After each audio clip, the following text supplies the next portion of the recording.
2023 елның соңғы көннәрендә ремонттан соң Шәмәрдәннең 4-нче эзләү коткару отряды бинасы файдалануга тапшырылды.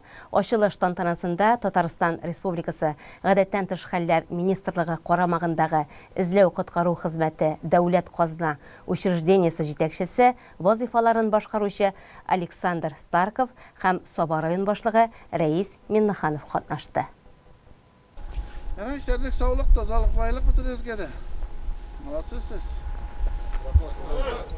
Арша, Саба, Кукмара, Балташ һәм Теләше районнарына хезмәт күрсәтүче коткаручылар инде 15 ел гадәттән тыш хәлләрдә кешеләрне төрле бәла-казадан юлу хакына тәүлек буе сакта тора.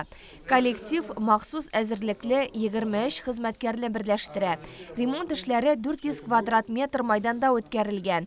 Хәзер биредә барысы да заманча, җылы, уңайлы, чиста, өйдәге атмосфера хөкем сөрә.